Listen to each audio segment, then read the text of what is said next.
How can you support and be present for a partner who's experienced loss without imposing our ideas of what grieving should look like? So I didn't get that. Grieving. Sorry, how can you support and be present for a partner who's experienced loss without imposing our ideas of what grieving should look like? You see, loss is generalized. It could be loss of a family member. It could be loss of a cat. It could be loss of a car. It could be loss of a job, right? And that's why I said it's generalized. But I'm going to pick all the loss altogether because, these are things, you could lose a cat and not feel so bad. You could lose your job and not feel so bad, especially if you have, a rebound, one can take care of you. But losing loved ones, I know that these are things that are changing, and every other thing in between. We lose things that are very precious to us. When we say loss, it will mean that the thing we're talking about, strikes a chord in our life and means something to us, right? So it could mean any of these things that I've mentioned. It could mean, loss of a pet, loss of a job, loss of a precious thing like your gold jewelry, your gold ring, your marriage ring, loss of your car, loss of, anything, right?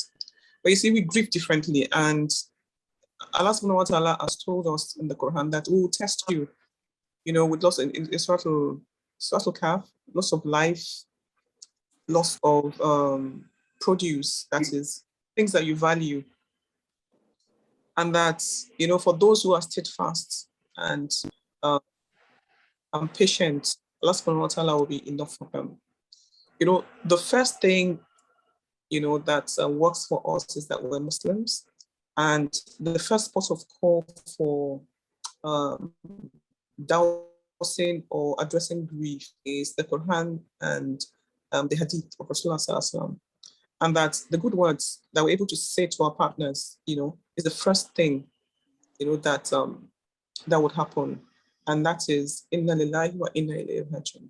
Allah subhanahu wa ta'ala, so Rasulullah Sallallahu Alaihi Wasallam said, at any time any one of you loses anything, like I mentioned, you can lose anything, please. It doesn't have to be loss of life.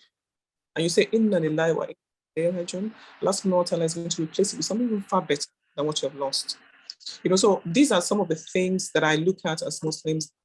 Allah subhanahu wa ta'ala has, prepared for us a soft landing, even when it comes to grieving. And if perhaps your spouse has lost something that's very dear to the person, you encourage the person, say, Inna lillahi wa inna ilayhi raji'un. Allah subhanahu wa ta'ala is going to replace it with something far better than what you have lost. And this is the first thing, by far. You cannot teach people how to grieve, but you can help them in their grief. You can either join them in grieving, help them away from the grief, because it's better for you to join them a bit in the grieving before you pull them out. For instance, if you want to pull someone out of the well, a part of your hand will have to go into the well for you to pull the person out.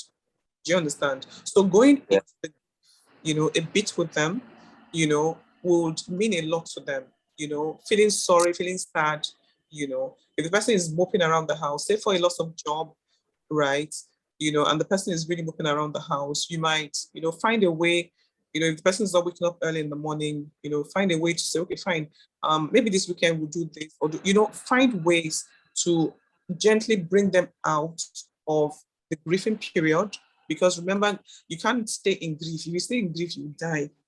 You can't. There's some things that is not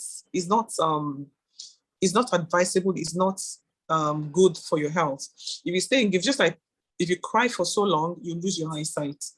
These are things that are normal. They're no-brainers. So staying in grief for so long will lead you into depression. Depression will lead you to what? It might lead you to anxiety. Grief to anxiety to depression. Depression might lead to death. Because if you're in depression, you might have suicidal thoughts. But in essence, what we're saying now is that for you to help anybody out of grief, you must also grieve a bit with them. That's number one. Number two, let us start, first things first, letting the person know that Allah subhanahu wa ta'ala is aware of whatever happens. Allah subhanahu wa ta'ala said that not even a leaf will fall from a tree without Allah subhanahu wa ta'ala knowing. Talk less of you as human being. Anything that happens to you that's already been written in a clear record. So we have to hold on. You find ways to use hadith, the Sunnah of Rasulullah, and of course the Quran, to aid the person. Another thing, of course, that works is gentleness and apathy. Some people do not understand the language of being gentle. Some people want stronger words. You really have to get out of this. You have to understand who you're dealing with, because what works for Mr. A might not work for Mr. B. So you use those techniques. You must understand your spouse long enough to know the technique that's going to work for him or her. But by and large, grief is something that we're all going to feel at one point or another in our lives. And there's no way that we don't want someone to stand by us and support us and lead us out of this grief. Thank you.